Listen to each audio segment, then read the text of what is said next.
How's it going, everybody? Welcome back to another episode of Devin the Bear. To go ahead and get right into it, let's go ahead and start off with the Mayweather versus Paul card. Also, because I kind of really just want to get that shit over with and just get that out of the way. Yeah. But we did see some cool things. We saw Chad Johnson take on Brian Maxwell. Chad Johnson is a former NFL player, Ocho Cinco, Yeah. one of the best receivers of all time.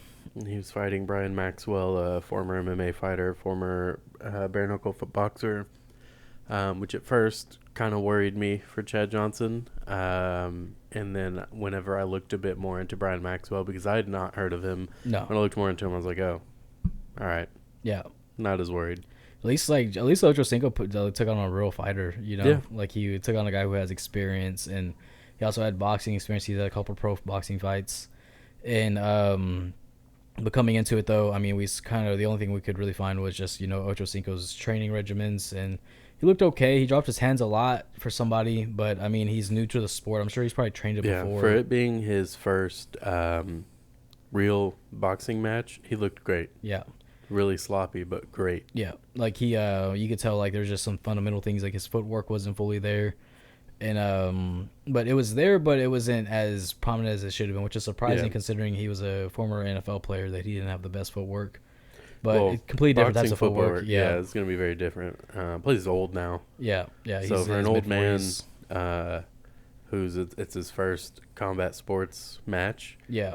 Against someone with experience, he looked really good. He was landing the better shots, I would say, the whole fight. I thought so. Yeah. Up until towards the last round, towards the very end of it, he gets dropped with a counter right hook. Yeah, like right inside the last minute. And he gets up immediately, high fives him, and then they go right back to it to the bell. Hats off to Chad Johnson. Yeah, he did it. It was considered a no decision just because of the exhibition bout. But for the next bout was an official boxing match, and it was Luis Arias. He won by split decision, defeated Jarrett Hurd, which was, my opinion, was the best fight on the card. It was fun to watch. Those guys were going back and forth. And Luis Arias, whenever they did the numbers at the end, he only landed 10 jabs the whole fight. Yeah. But he landed that overhand right nonstop. Anytime. Jarrett Hurd wasn't doing much to move away from it. Mm-hmm. He wasn't doing much offensively. No.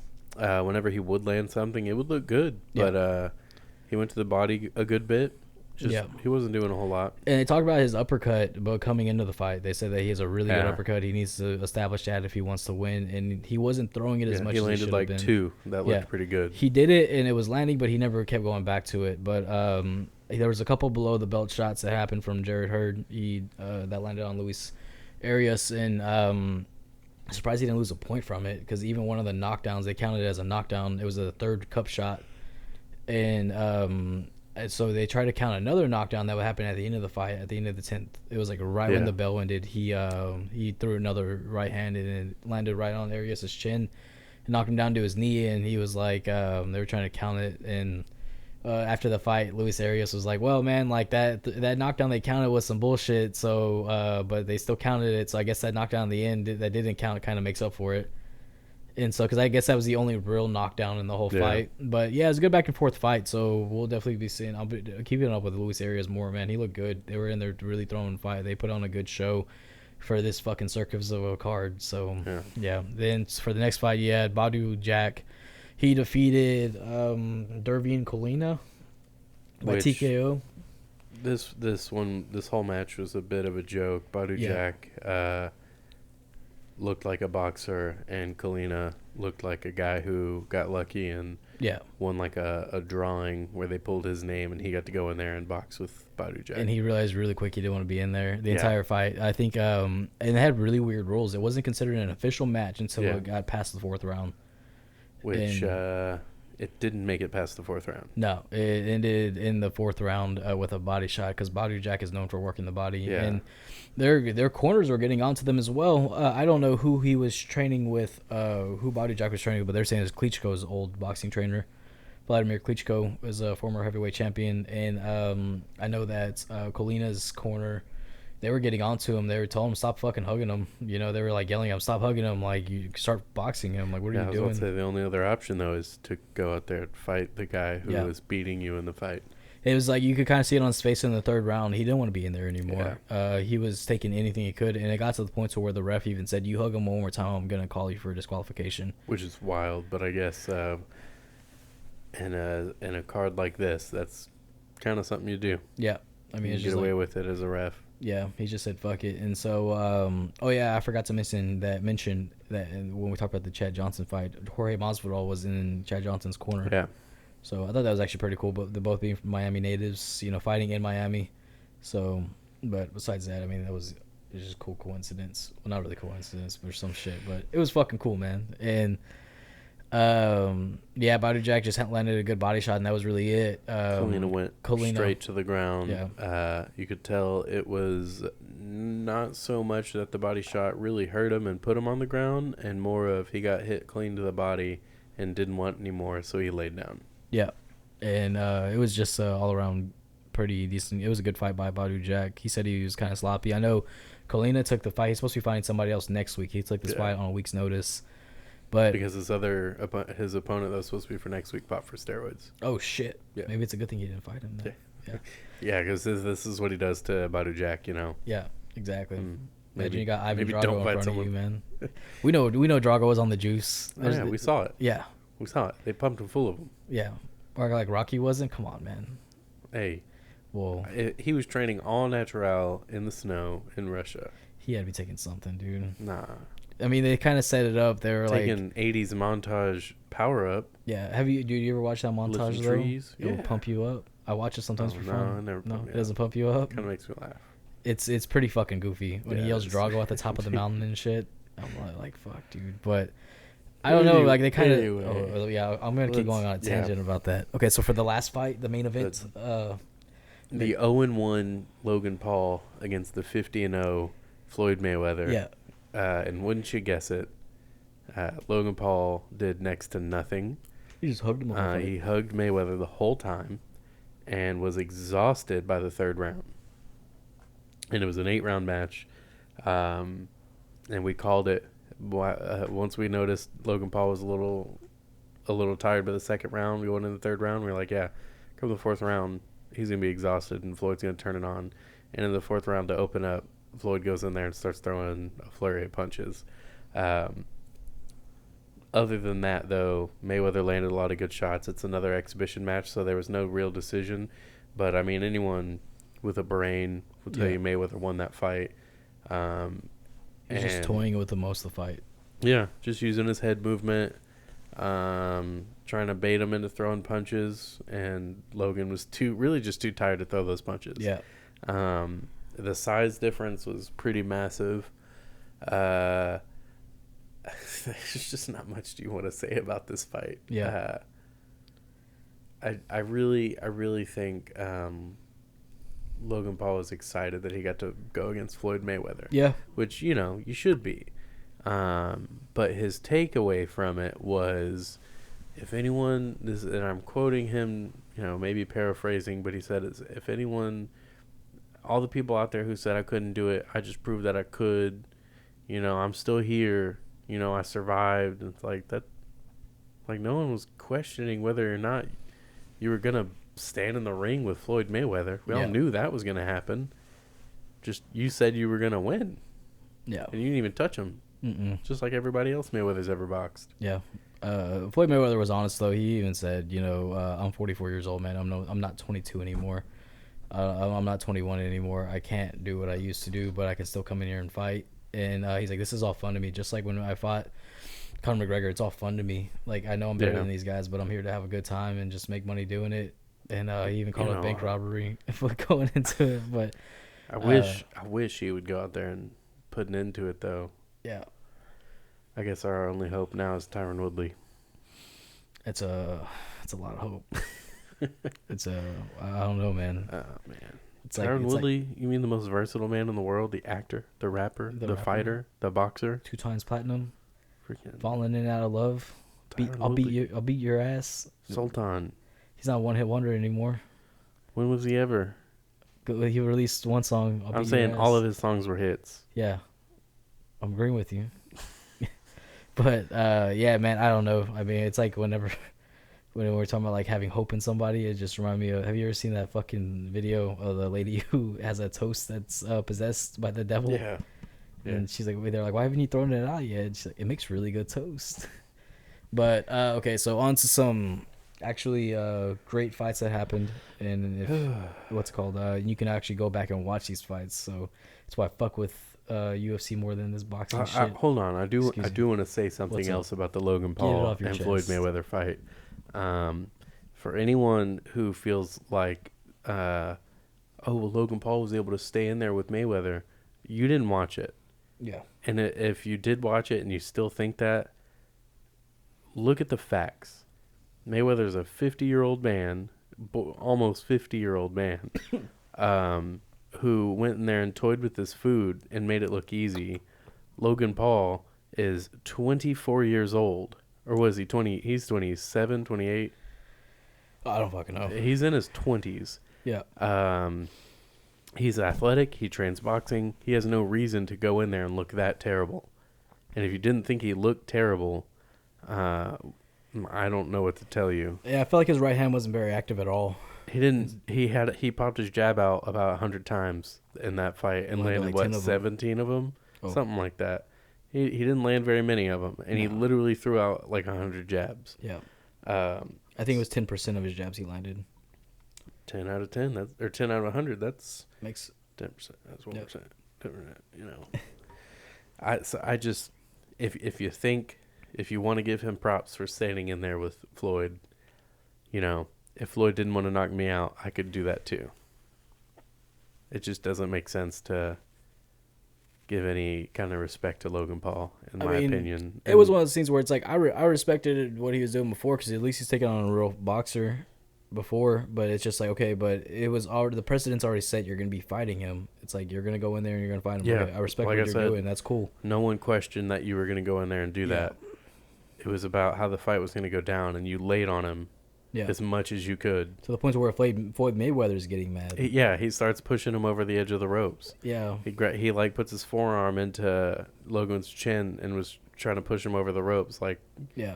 come on, you want to keep pushing me? You want to keep laying on me? Here's a bit of your own medicine. And then they turned around and did it again. Yeah. And it's so again, in my opinion, if you think Logan Paul deserves some respect now, you should lose some respect if you ever had any to begin with. And that's my hot take. Just fucking, we're on right Let's move on to the UFC fights. Yeah, let's have some fun now. And so we had UFC Fight Night, I believe 28, or UFC Vegas 28, which was an all-around, it was a pretty decent card. There was a couple good fights. Yeah, it was 28. I got it right. Cool. Yeah. And so, what's it called? We had Montana De La Rosa with the first fight on the main card. She went in there and she beat Ariane Lipski by TKO in the second round. And continues being dominant. Yeah, proving her point. Yeah. She has the most active win streak in the longest active win streak in the women's strawweight division right now. Yeah. Excuse me, flyweight division. Yeah, she's definitely making a name for herself. She's got some difficult people ahead of her. Mm-hmm. She's gonna have to fight at some point, but she's proving that she belongs in there with them at least. Yeah. So I think good for her. Yeah. Hopefully she doesn't have to keep fighting these people just to prove that point. Yeah, because it's a small weight division, but now that you have these fighters coming out that are looking very dominant, that are in it now, you know, everyone's looking pretty good. And so, because that's what kind of was the precedent, that, you know, it was a shallow weight division. It was a small weight division because there just wasn't a lot of fighters. It was kind of made for Valentina Shevchenko to go in and be a champion. And now you have people like Montana De La Rosa's looking good. You have Andrea Lee, who's looking good, who just beat Antonina Shevchenko as well by triangle armbar. And these names are just starting to follow. Caitlin Chukagian's still looking good, even though she lost to Valentina. And so came right back. What's that? She came right back. Yeah, she came right back after that loss. I think she lost to who's that? She knocked out Rose Namajunas. Jessica Andrade. She lost to Jessica Andrade by a body shot. But yeah, she did. But she's still looking good though, and so it's cool to see that. It's like, okay, there's starting to be some type of there's starting to be like an audience to this, to that weight division because it was just so dense. There wasn't a lot of people, but then there was, you look at the women's featherweight division. Whoever wins a fight in that fucking, I wouldn't even want to win a fight if I was in that class, Yeah. honestly. Because if you win the fight, you're gonna be fighting for the title next. There's no ifs, ands, or buts to it, and you're gonna be fed to Amanda Nunes, who doesn't have to cut weight. And so it's like, fuck that, no. Double champ. And so I feel like she's gonna be the only female double champ ever as Yeah. well, unless she ends up retiring and Shevchenko yeah.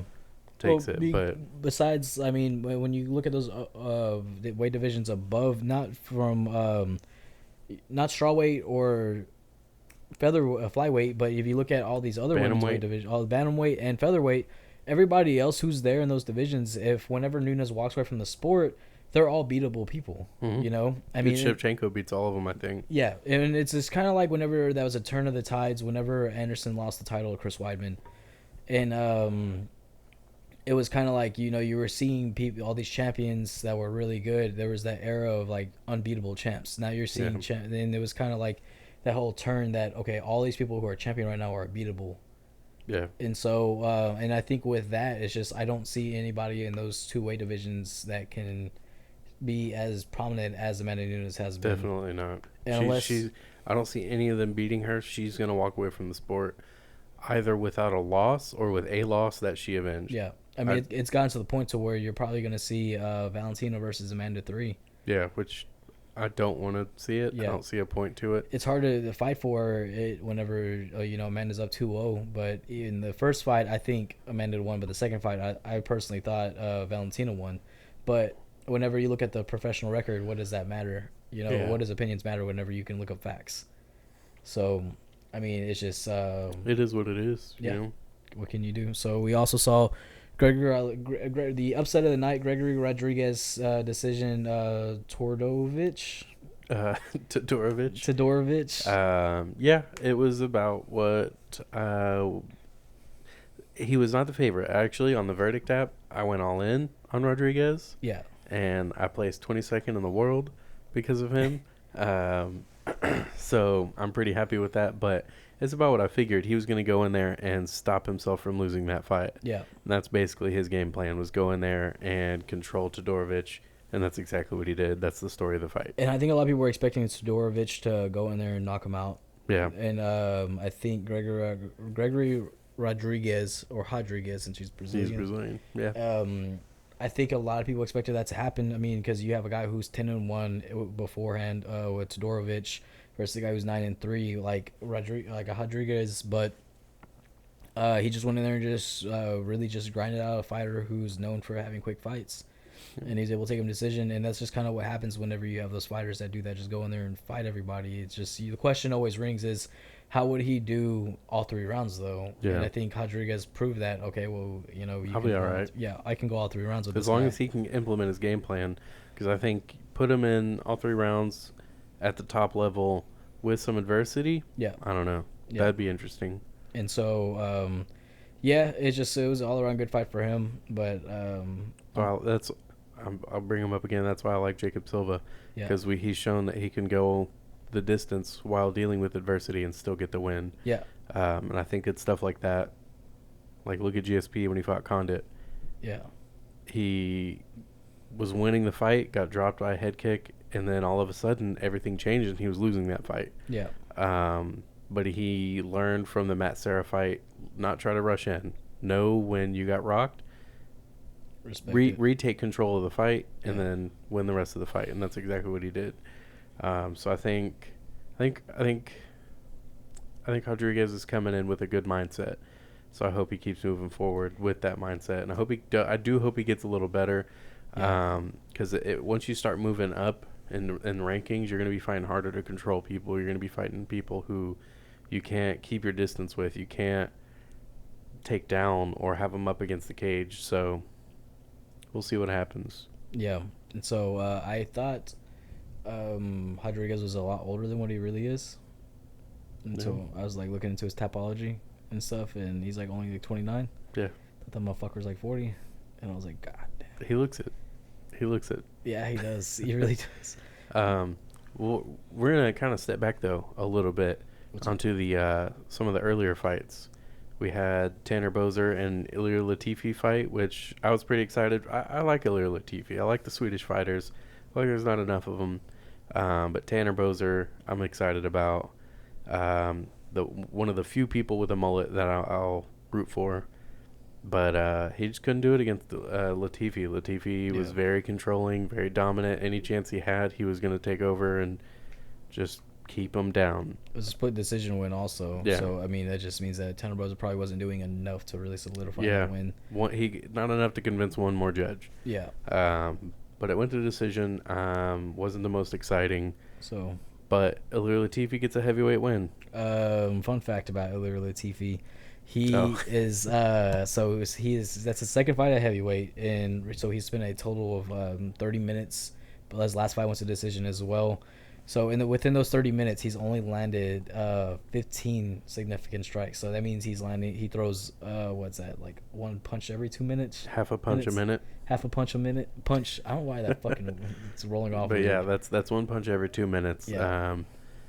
Which, I mean, with his fighting style, it makes sense. Yeah. But you're a heavyweight. That's a terrible thing to have. Like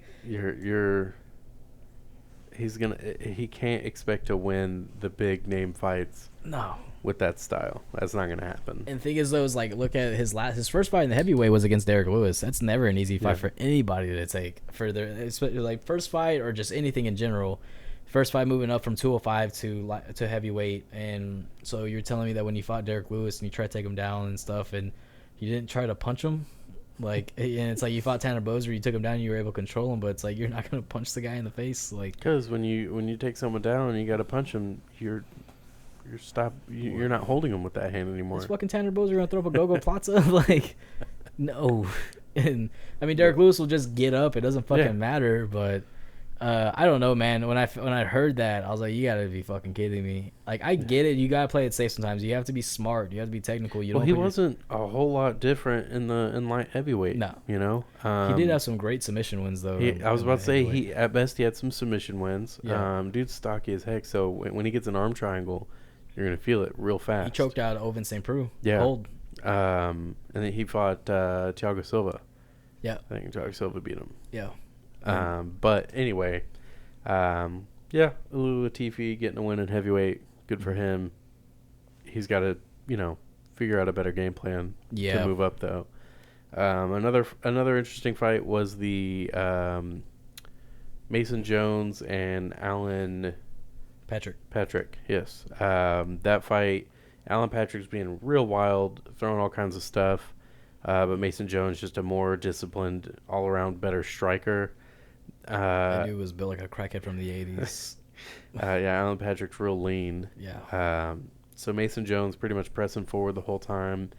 And Patrick getting back into the cage, throwing spinning back fists, pretty much anything to keep himself from getting put in a bad spot, and then he would go for takedowns and get stuff, not really even have a chance at getting them. Yeah. But Mason Jones at some point extended out his left hand to try to get his reach for set up a heavy right hand, and just Alan Patrick walked into a really nasty eye poke, and they called it a no contest right then and there. Yeah, his eye was just hanging out. His finger was just hanging out in his eye socket for a good second, 2 seconds. This was a cool chill spot for a while. Yeah, it was just like shaking its hand. It was like, man, it was a really bad eye poke. And but Mason Jones looked great. He's beating up the whole fight. And Alan Patrick was just throwing a lot of spinning shit, and it wasn't really doing anything. It wasn't throwing him off at all. He slipped and fell on, I think, 2 of them. Yeah, and eventually, I think he slipped on one of them, and finally he took advantage of it. And then Mason Jones just started throwing down some really good ground and pound. And so, but I think even after the fight, Alan Patrick, he said he couldn't continue because of his eye, which I kind of go both ways on it. I mean, he might have been bullshitting a little bit, but then again, that dude's finger sat in his eye for a minute. It was a bad eye poke, dude. It reminded me of the Fabricio Verdun versus Travis Brown eye poke. His finger was in his eye. And so after the fight, Alan Patrick went to shake his hand, and Mason Jones told him no, and he shook the hands of the ref instead. He made a point to go back and shake the ref's hand. Yeah. So I don't think it was a bad call at all by the ref. I mean, if the fighter tells you can't continue, then he's got to do what he's got to do. Mason Jones was just mad that it went the way it went. Yeah. He wasn't mad at the ref. He wasn't mad at the judges. He's just mad. Mason Jones, the English fighter, he got his fight. Now I'm just waiting for Paddy Pimblett to get his fight. Yep. We need Paddy the Baddie. Yeah. When's it going to happen? When's it going to happen, Devin? I don't know. I'll ask Dan next week whenever we have lunch. I'll be like, hey, man, make that Appreciate fight it, happen. man. Appreciate it. But yeah, so on for the next fight. The next fight I thought was fight of it did get fight of the night, but it was my favorite fight on the card was Santiago Ponzinibbio took on Miguel Baeza. Yeah. And it was a fun fight. Yeah, it got better each round. The first round was definitely a feeling out process. The second round was like, who's more in this fight at the moment? And then the third round was who wants it harder. Yeah. It was really good. They're calling it Fight of the Year candidate. I don't know about that. It was great. But, I don't know. Fight of the Year seems a little strong. Yeah, Santiago Ponzinibbio was just able to really just establish his jab really well. Yeah. He was slipping a lot in that first round. And I don't know if he oiled his feet or what, but he was like freaking, what's that movie? Risky Business. He was risky businessing that whole freaking mat. Yeah. It was weird. I mean, it was. What's it called? Tom Cruise, Risky Business? Yeah. And so back to the fight. I'm just kidding. But like Sorry, jeez. So I left my sense of humor at home this time. That's what it was. And so Ponzinibbio, he was just sliding all over the place. I didn't get it, and I don't know if it has something to do with his ACL tear. He did tear his ACL about a year and a half ago, 2 years ago. He kept him out. That's when he lost his last fight to Lei Leong, excuse me. And so he came in and he was just establishing his jab. He was landing the better shots the whole time. Miguel Baeza was in there though. He was taking those shots and he was giving them right back. And he wasn't able to land as much as Ponzinibbio was, but I forgot how good Ponzinibbio's striking is. I enjoy watching him box and stuff. But yeah, I don't know, man. I mean, there's not too much to say about that. It was just a good back and forth fight. Yeah. It's pretty bloody. Both guys ended up a little bit battered at the end of that fight. You had the last 10 seconds, and they're both just swinging at each other. Mostly missing because they're both pretty exhausted. Yeah. But the last 10 seconds was pretty explanatory of the whole fight as well. The few shots that Ponzinibbio landed at the last 10 seconds were a lot harder and more accurate than any of the fight or any of the strikes that Baeza had landed, if he landed any. So pretty much the story of that fight was all in the last 10 seconds. Yeah. But a really fun fight for sure. One that you can definitely go back and watch and still enjoy. It was also good to see Ponzinibbio back in the win column. Yeah. He said he wasn't happy with it. He said he's just glad to get a win and keep moving forward. So hopefully he does. Yeah. And I think this was actually Miguel Baeza's first loss as well. Yeah, he was 10-0. And he was 10-0 coming into this one, but I mean, he still showed he's a good fighter, and he's gonna have a bright future in the UFC in front of him as well. It happens whenever he got a big jump in competition. I think that's what happened. He just got a big jump in competition, but he was able to really still stay in there. Probably a couple things to work on, but he'll be back. If the guy's 10-0 and he just lost his first one in a fight, he shouldn't be disappointed in himself with. Yeah, it's a learning experience. Yeah, and I think he'll definitely be back to prove a point, to prove that it wasn't his night. It was just Ponzinibbio's night. The next fight was Roman Dolidze and Laureano Staropoli. Real quick. Yes. Miguel Baeza also trains at MMA Masters with Colby Covington. Oh, okay. So I think he'll definitely be back and better whenever he comes back. Hopefully. So, yeah. So, on to the next fight. Roman Dolidze and Laureano Staropoli. It's about what I figured. Roman went in there, and anytime Staropoli started getting anything going on the feet, he would put him up against the cage and grind him out and just use his experience and just the knowledge of how to stop people and when to stop people in their tracks. That was pretty much the whole fight. Yeah. There wasn't a moment in that fight where Staropoli could get anything going. So the second he started trying, Roman would take him down. And he wouldn't always get the takedown, but he'd hold him up against the cage, and it was very dominant. So maybe not the most exciting fight, but if you're a fan of Roman, you're a fan of that fight because he won it. There was no question about it. I don't think it's one that really shakes up the division. No, I don't think so either. But it shows that he's got the grappling skills to put up with anybody else who wants to go in there and try to strike him without any worries of grappling. And it's what with it also Roman Dolidze, he was coming off of a loss of Trevor Giles, so he's back in the win column after that. And then you have Loreno Staropoli, he just lost 3 straight. He's 2-3 in the UFC right now, and so it's just kind of it's wondering where he's gonna lie now. I missed this one fight, but I was helping out with some family stuff yesterday. But Zach saw it, and what do you think? Do you think he stays in the UFC after that? Do you think what's? I don't. If they wanted to give him another shot, sure. Yeah. But throw the guy a bone if you're going to keep him in there. Yeah. If you're not going to keep him in there, be done with it because he's clearly not ready. Yeah. That's the question of things too, though. Is let's say they give him a fight that he's supposed to win. If he loses, then it's like, okay, well, you're keeping a guy that's 2-4 in the UFC, and he's not really showing any significance. If that's what I'm saying. Throw him a bone. If he can't handle that, get rid of the dog. Throw Mike Perry. Oh man, don't make me sad.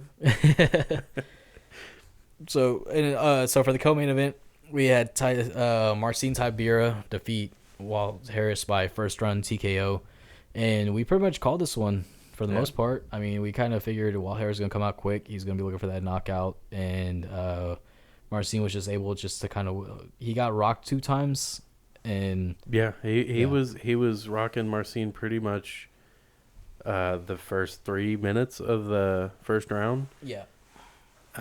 He was looking real good, but kind of in Walt Harris fashion, he just went out there and gassed himself out trying to finish the guy and put him away really quick too. Yeah.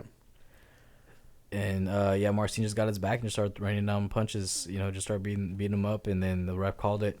And now Marcin Tybura has the longest active win streak in the heavyweight division right now with 5 wins.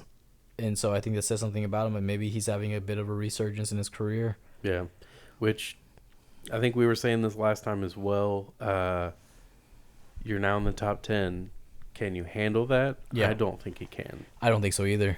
He's gonna have to fight some real great strikers now. Yeah. And Cyril Gane, Stipe, depending on where Stipe ends up. Who knows if John Jones is going to be thrown in there? Who knows? But you have him. Who was it that fought last week? I'm blanking. Last week? Yeah. Heavyweight? I'm trying to remember. It was the Font Garbrandt card, right? The week before. God, man. I was calling him the off-brand Tai Tuivasa. Oh, Justin Tafa. Justin Tafa. You got Justin Tafa in there. You got the 2 people in the main event. He has a chance of fighting either of those guys too. Yeah. I don't see him beating any of them. No. I think if he fought Justin Tafa, it wouldn't make any sense, but he could. And like the way that, or even the other guy, Jared Vanderaa. Yeah. If he fought either of those guys, it wouldn't really make sense, but Tybura's going to have to go in there and fight a big name and beat a big name. That's the problem too, though. Is like you look at the top 5 in the heavyweight division. They're good. They're all good, and they can all stand up. And you're seeing he's getting rocked. He's getting tagged. Like he got rocked twice, and then just to name the top 3 in the besides the champion, you have Stipe, Derek Lewis, and Cyril Gane. All those guys would fuck him up. They're going to kill him. Cyril Gane is such a technical striker. Yeah. And he's so disciplined. When you look at Walt Harris, he's not disciplined. He's a good technical striker for heavyweight standards. Yeah. He can throw a head kick. That alone is kind of something a lot of heavyweights can't do. Yeah. But Cyril Gane is in great shape. Yeah. And when he throws a head kick, it's perfect form. Stipe Miocic, we know what he can do. Yeah. He's such a great boxer. that dude's gonna be able to manhandle Marcin Tybura. I recently watched a slow motion of his punch that he landed on Francis Ngannou, and you see Francis's eyes rolled back whenever he hit him. I was like, man, no one talks about that hard shot that he hit him with because he got knocked out right after. Right after he it's like he landed that shot, and on the bounce back, he realized it, jumps right back into it, straight into a punch. And what was crazy too is there was like a short jab that he got knocked out with, what he got knocked to the ground with. But I mean, we've seen that before. When someone jumps into a jab, they get knocked out. Yep. We've seen that before a few times. So, but yeah, man, it was I don't know. I don't know what's gonna happen with him because I mean, let's say who are they gonna put him up against? Alexander Volkov. Volkov will beat the shit out of him. He wouldn't be able to get in on Volkov. Yeah, ever. A lot of people can't get in on Volkov. Yeah, and he would try to get him down. Volkov's great at that. Like, that's not gonna work. Alexei Olenek, I don't think he does well against him either. I don't think he does well against a lot of these top 10 guys. Which Olenek isn't top 10, I don't think, but he's top 15, I think. And that's the problem too, though, is this guy, since he's probably gonna be taking Walt Harris's spot. Walt Harris is ranked number 8. If he jumps into that number 8 spot, you don't want to fight below you. You're 35 years old. I mean, you're only gonna want to fight guys that are above you. But I mean, if I was to sit here and name off all the guys that are at above him, you'd be like, "There's no way." Yeah. I mean, the only guy. Yeah. Come on. I think the only guy that he has a chance to beat would be what's his name?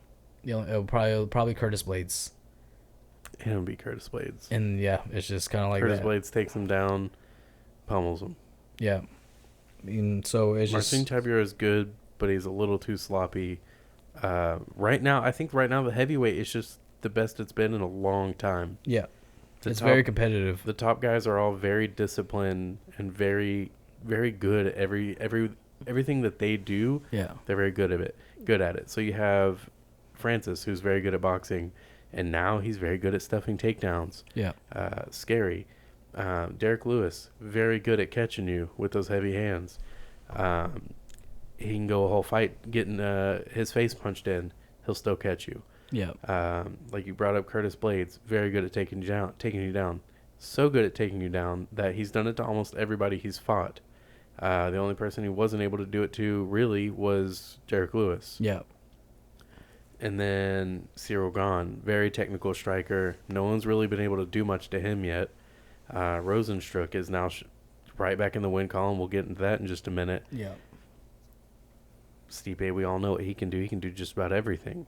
So yeah, there's no one I think that Marcin Tybura can beat. And we are just crapping all over this guy. Yeah. After he just got a nice win. But I mean, that's one of those things. If you're middle of the road talent and all you have to look up for is this steep hill. Yeah. That sucks. Yeah, it is. It's one of these we sit here. It's like we're not friends with this guy, and if we were, it's just the realization. We'll have to pull Joe Rogan versus with Brendan Schaub type shit. Yeah, no. If he was in this room with us, I'd be saying the same things. Yeah.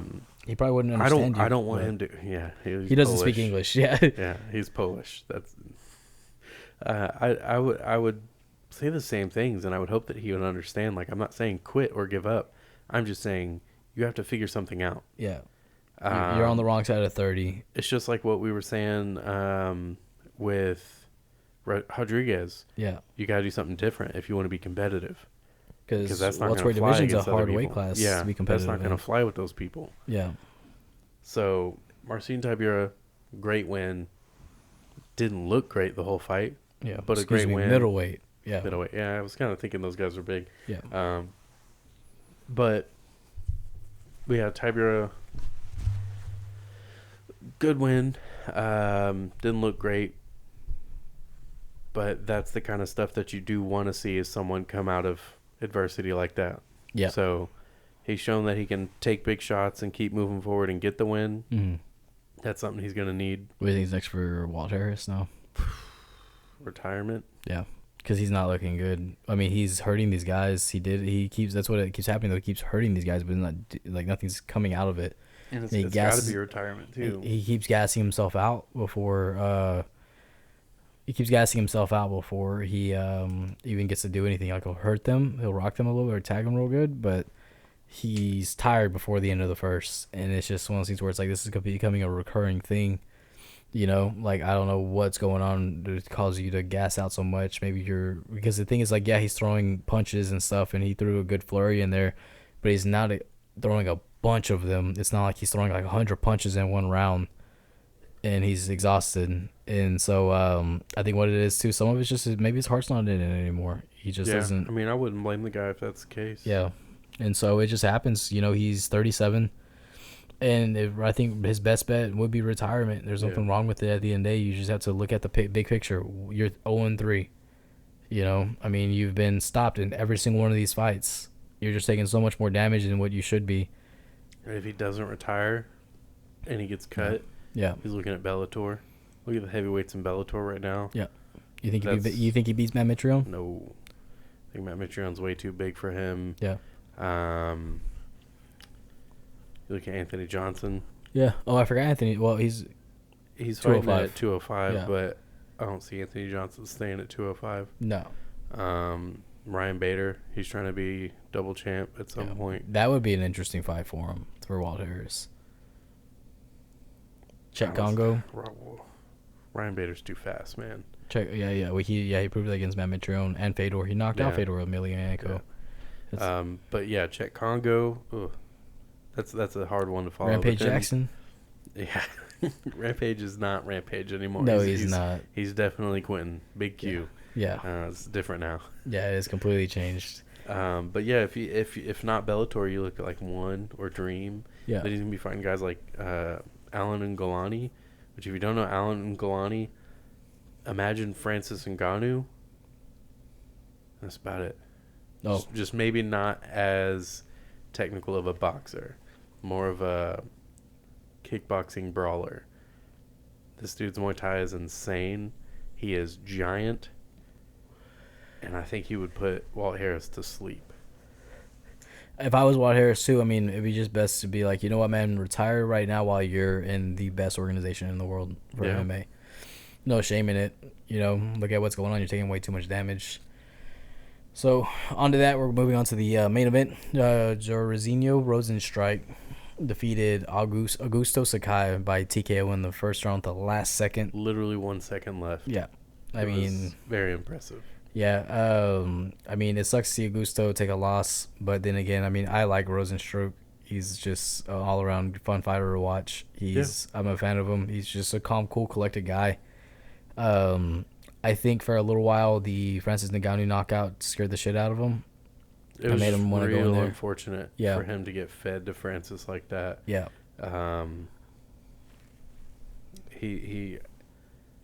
I don't know if I would say he's learned anything. I don't think he has. We didn't get to see enough activity from him in that fight because really it was back and forth. But he, in the sense of Augusto would feint and throw some stuff, and Rozenstruik would feint and throw some stuff. Yeah. He stood his ground in the middle of the cage, and Sakai tried to go in on him, and Rozenstruik wouldn't let him. He had like one decent combination, and then right before the end of that first round, Sakai went in on him, and he just unloaded. Yeah. Threw a combination, and then he caught him at the very last punch of that combination and dropped him, and then was all over him. Yeah, it was Rozenstruik was throwing that looping left hook a lot. He was dropping his hands a lot, and it was very sloppy. Yeah, but he's always kind of fought like that though. He just has that power that just can put you out at any minute. Yeah. I mean, all of his wins are by knockout. That's the one thing people forget too.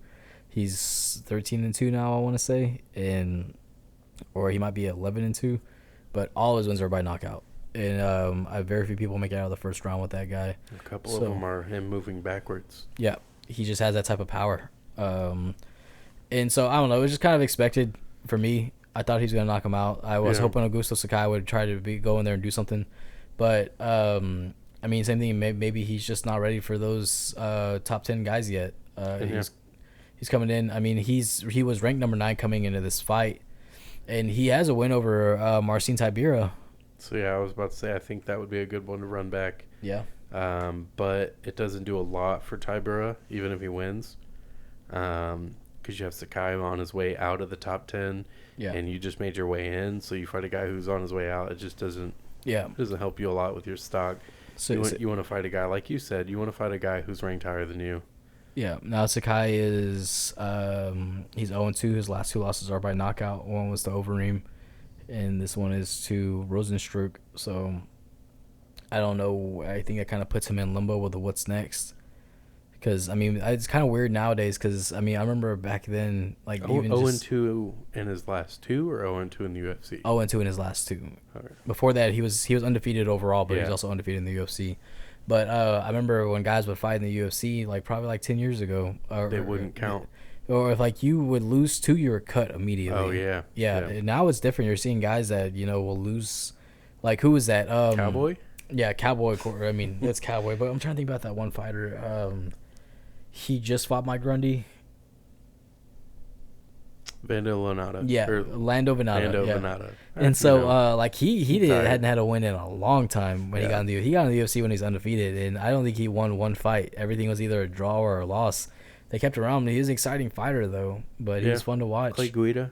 Clay Yeah. Guida loses a lot of fights, but he's fun to watch. Yeah, you look at who's that? I remember Fabricio Verdum got cut after his first loss in the UFC when he got knocked out by Junior Dos Santos. Before that, he was 3-0 in the UFC. It's crazy to see that they were a lot more stricter back then on those guys. And he only lost one fight. They didn't even want to renew his contract after that. Marcus Davis. I Yeah. think he lost 2 or 3 in a row and got cut after going on like a 13-fight win streak. Yeah. With 7 of those fights being in the UFC. Yep. And then he lost one, and then he like won 2 or 3, and then he lost one, 2 or 3, and then lost 3 in a row, and they cut him. Yeah, I think whenever they cut Marcus Davis, though, it was kind of coming towards the end of his career. He continued fighting after that. He did, yeah. Didn't do great. No. So it was a good call on their end, I guess. His last few fights were rough for him. The Nate Diaz one being one of the worst. He got choked out cold, that one. Well, his eye. Yeah. Man. His eye, he looked like an alien. It was rough It was looking. swelled up, yeah. That was back when Diaz was on. He had a small little like win streak in the welterweight division when he finally moved up. Then he met Rory McDonald. And so a monster. Yeah. And so that was it for the UFC Fight Night UFC Vegas 28 fight card. It's a fight night. It's just they're calling it UFC in Vegas. I think because of COVID, just because all their fights are going to be in Vegas right now. Yeah, that's why I started doing that. So you're not wrong. It's fight night. Just I can't keep up with the fucking numbers sometimes on fight nights, man. We don't care about semantics here. It's UFC. It's ONE. It's PFL. It's Bellator. Who cares? Yeah. Don't forget Fury. Fury. Yeah. And so, but yeah, so on to some MMA news. Paulo Costa is out of his fight against Jared Cannonier, so Kelvin Gastelum will be stepping in to take that fight. I'm excited for that fight, but it's kind of weird. It is a weird how fight. It all came about. Yeah. Go ahead.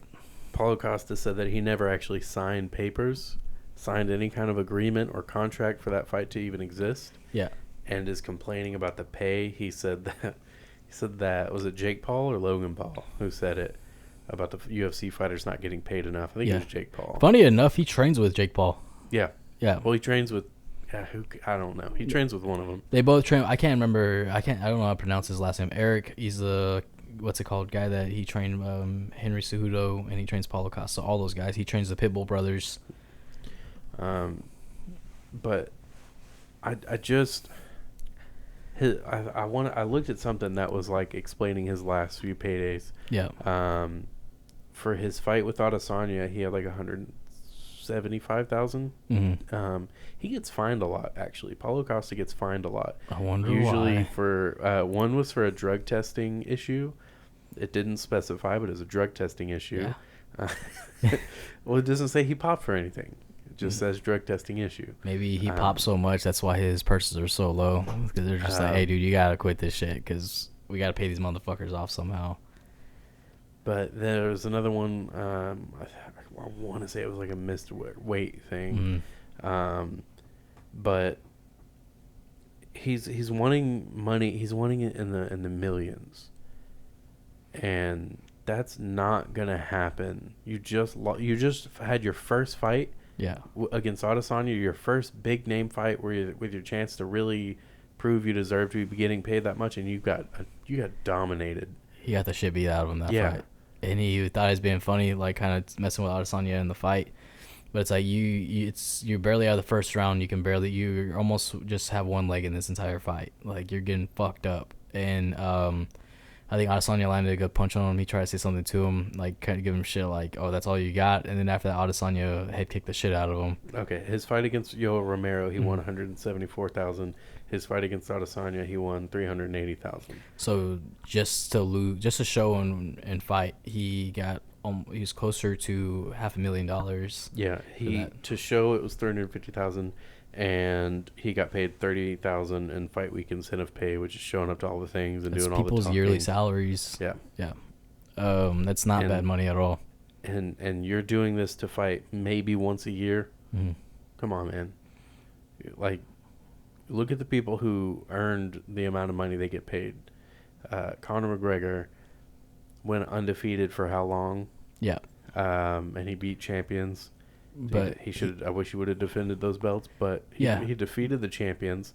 He built a hype around his fights. Conor had a mouthpiece though. Yeah, I was about to say he built the hype around those fights by Yeah. himself. And Paulo can't do that. with his anytime rope. Paulo Costa opens his mouth, it becomes a meme. Like, Nothing. Very good. and so anytime he ever opens his mouth, it becomes a meme. And since that fight to Adesanya, he just kind of kept making excuse after excuse. Even 6 months later, then he comes out with the whole he got drunk. He was drunk during the fight. Yeah.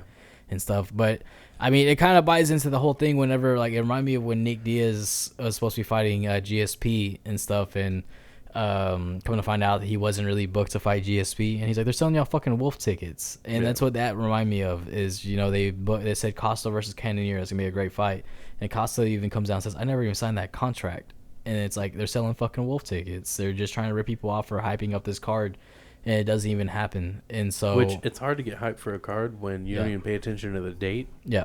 I couldn't tell you what day that fight happened. No, I knew it was in September. Remember. Was it September? It was in September, yeah. See, I wouldn't even know. And so, which I like Kelvin Gastelum versus Cannonier, but it sucks because I don't want to see Cannonier lose another fight, and I don't want to see Gastelum lose another fight. Yeah. Because Gastelum's had a kind of a tough, he's been in a tough spot recently. And he's taken on another tough fight. Yeah. Not really short notice, but, you don't have a whole lot of time to get ready for this fight. Yeah. Especially someone like Cannonier, who Kelvin Gastelum's a smaller guy for his weight class. Yeah. And he's fighting Cannonier, who used to be a heavyweight. That motherfucker hits hard, dude. Yeah. So and the thing with Jared Cannonier as well, he's 37, 38. He's not very young, but he's still competing at this high level at his age. And he finally found his home in middleweight. But it's one of those things where it's like, if he loses, what is his due for him now? He's kind of just stuck now. And now he's 0-2. He lost to Robert Whittaker right before that. And he didn't seem like he was really in the fight when he fought Robert Whittaker. So it just kind of raises the question. He rocked Robert Whittaker in that third round, but it just kind of raises the question, like, what's going to happen with him? You're not getting any younger, and I wouldn't want to see him retire anytime soon. I mean, if you look at his losses in the UFC, they're against some big guys. He's only like 5'10", fights at 185. Before that, he was a heavyweight, Yeah, and he gave Adesanya possibly Adesanya's biggest test. Who was that? Of a fight? Gastelum. Yeah. Yeah, that's the only fight where Adesanya had to actually dig deep and fight for the win. But Gastelum hasn't looked the same since that fight. No, but hey, sometimes that's what it takes for you to really be able to come up and show what you're made of. So, yeah. And so... real quick, though, the fines that Paulo Costa has, he has a $9,333 and 33 cent fine for a drug test issue, and a $4,000 fine for an IV, using an IV. Oh, yeah, I forgot he used an IV once, huh? Yeah. What do you think about that, about IVs? It's safe, Like, it sucks seeing these guys so drained, like they're almost dying. Yeah. I don't want to see Aspen Ladd falling off of the scales again. Ryan Benoit? I don't want to see Ryan Benoit falling off the scales again. I can't name the other fighter, but she passed out like 3 times at the weigh-ins? Yeah. I don't want to see that. So I don't know. I understand why they don't let them do IVs anymore. It covers up drug tests. Yeah. But it's also like, there has to be a way you can go about this. and still get a clean test and get a good test from them. Yeah, I'm trying And to still give give them Holocaust IV. the benefit of the doubt here Yeah. and say it was for a weight cut. And so, sure, yeah, the fucking dude has he has gyno nips, man. Like, nah, he's I think he's on something. But then again, he's just fucking naturally shredded, and He I'm really just a is. short fat guy, so I don't know what I'm talking about. So, but yeah, man. So on to some more news. This actually happened a couple weeks ago, and I forgot to bring it up. So there's been some teammates from Corey Sandhagen's team talking about that TJ Dillashaw has spies over at Corey Big Sandhagen's camp. shocker. So I wasn't surprised at all when I heard this. Like, I fully Yeah. believe that shit when I heard it. He's a snake in the grass. Yeah, Sneaky he's a piece snake. of shit, man. He's just, it was like, oh man, why can't I got caught taking steroids, so let me just go ahead and send some spies over there. Is it really such a big deal to have spies in someone's camps when most I think of the so. time camps are not televised but end up on YouTube anyway? Yeah, but the full camp doesn't end up there. No, but like, what are you gonna see that you're not gonna see anyway? I think there's just, I don't know, it's just kind of chicken shit to be like, man, like, Well, it is. I'm not disagreeing Yeah. with that. I'm just saying, like, that information is going to be somewhere. yeah, like, well, exactly. The information is going to be somewhere, and are they going to go? Oh, wait, hold on, TJ, did you have people hanging out at his gym? Yeah. I did. Oh, the fight's canceled. Yeah. That's not going to happen. But then So again, who cares? look at, okay, so like, let's say if Frankie Edgar had spies at Corey Sandhagen's gym, right? You think and Frankie Edgar would never do that, but No. it'd be some shit. What if he really did do that? Nuts. I'd be fucking disappointed in him. But I'd be like, dang, man, you I'd be like an upset father. watching too much Jersey Shore, man. And but so let's say that Frankie Edgar was there, because there's no way with that flying knee that Corey Sandhagen planned that out a little bit before the fight. I saw the read, because you can't make a read like that within seconds of the fight starting. He probably practiced it. Yeah. But it's Frankie Edgar against a taller guy. Yeah. Of course he's going to go for a takedown. Frankie Edgar is an amazing wrestler. Yeah. It used to be that's all he did was take you down. Or like, what if Ben Askren had spies over at AT&T? I mean, ATT. Again, though, Yeah. Ben Askren's going to go for the takedown. You Yeah. know he is. Yeah. It doesn't matter what... I mean, I get You your get point. what I'm saying? I get your Like- point, and I'm just, again, now I'm talking semantics of, who would do what, even with spies. But it's... I've heard John Jones sends spies out. Yeah. But is someone going to He also beats John up Jones? strippers. Did you know that? Yeah. It's John Jones. Yeah. He's getting into like Michael Jackson territory, like He's a horrible. when hang on, where someone says a story and you go, yeah, he might have done that. Yeah. That makes sense. Yeah. Okay. I thought you were gonna say. I was like, he's not hanging out with like fucking child Little movie boys? stars or nothing. Yeah. he's not a fucking weirdo. He just likes to beat up strippers and fucking. We need to get Macaulay Culkin on the show. Stat.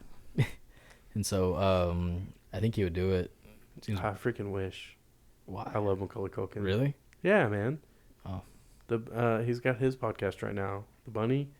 I think it's The Bunny and the Bees. He does wrestling. He does pro wrestling. Well, he's not a pro wrestler, Obviously. but he makes appearances on pro wrestling pretty often. Was he? Is it on the AEW?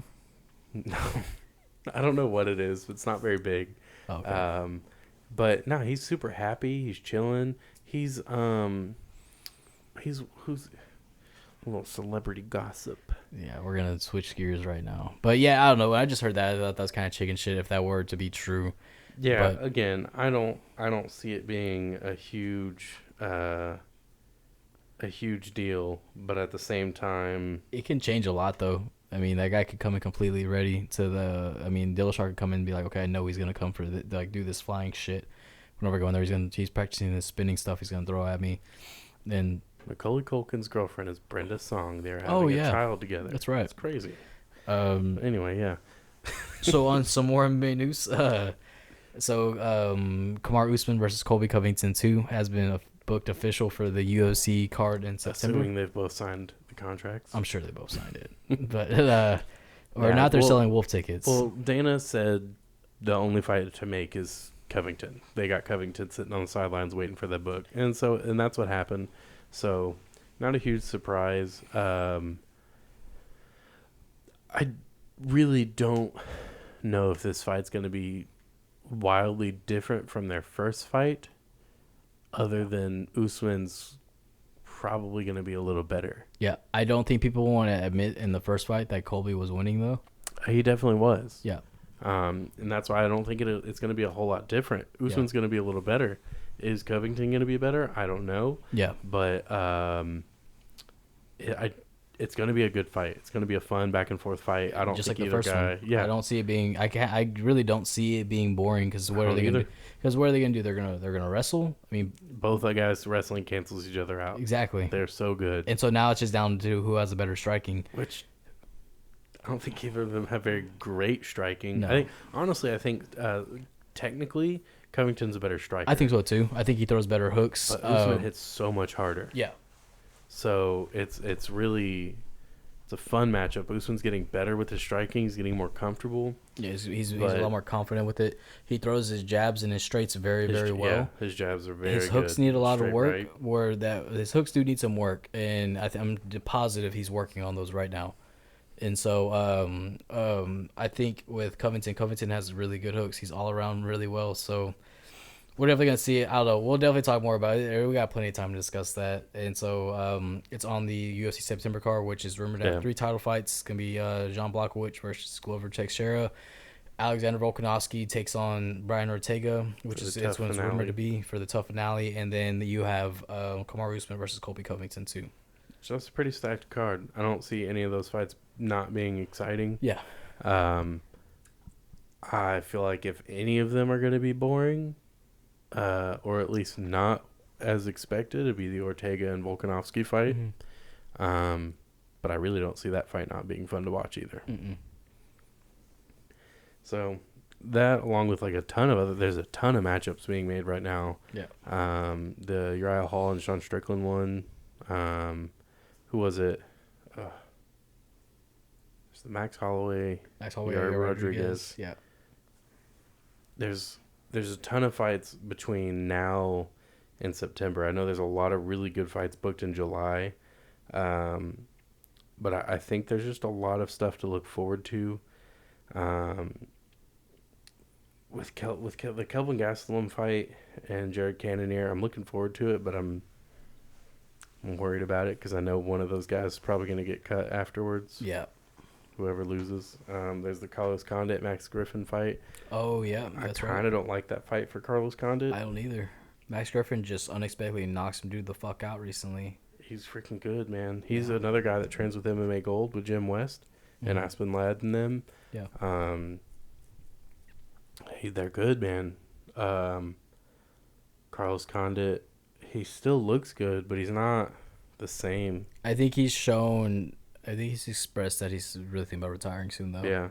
And I think it's best. I mean, that dude was a former welterweight champion over in WEC. I wanted him to fight Dan Hardy. I wanted both of them to retire on that fight. Yeah.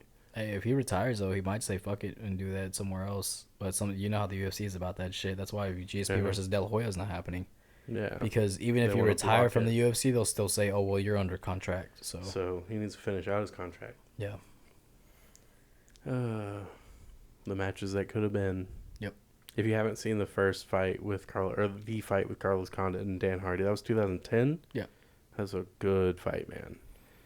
And I'll never forget the exchange that it ended in. Yeah. Because they both throw hooks at the same time, and they both land, and it's crazy. Yeah, nobody did that to Dan Hardy at the time.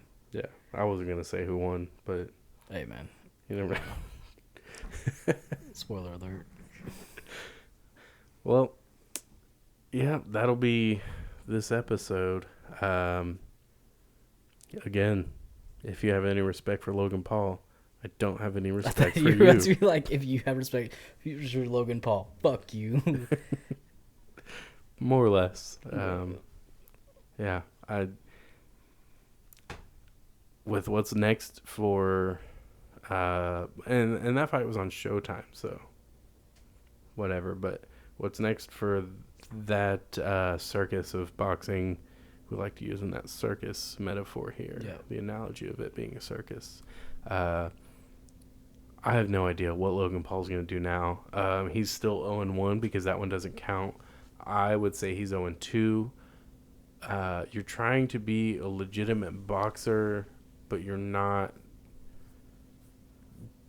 having real fights happen, And then you have your brother who's not really trying to be a legitimate boxer, but at least what is he 3-0, 4-0? Who's that? Jake Paul. 3-0. Yeah. So it's I don't know, man, but he's gonna be fighting Tyron Woodley. I hope Tyron Woodley knocks him out. We were pulling for Floyd Mayweather. What I said when we were watching is I was like, you have to be some kind of douchebag for me to not go for you over Floyd Mayweather. And I was really pulling for Floyd. Yeah. Good for him, I guess. I don't know. All right, guys. See y'all next time. Whoa, we're not ending on that fucking note. Okay, guys, don't forget to check us out on YouTube, Spotify, Apple, Google Podcasts. We also have an Instagram to check out, Devin the Bear. And don't forget this coming up Saturday. We'll talk more about this on the next episode. We will be watching our buddy Carlos Nava make his pro boxing debut. We're very excited to see that, and so check him out. Check out T-Grade Promotions. T-Grade Promotions. And also, thank you to Gilbert Galvez for the art, for the cover art, and Hope Era. Yeah, shout out to Hope Era again for the intro song. And so yeah, and also check out our Instagram. We've had some artists recently.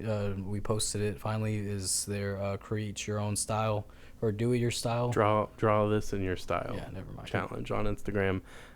We had Caleb, who was our guest on here. He did his. We had our friend Charlie, who did his. They're both on Instagram. If you want to go check them out, we have them posted with their Instagrams tagged, so you can go check them out that way. Sounds good. Thank y'all. Take care.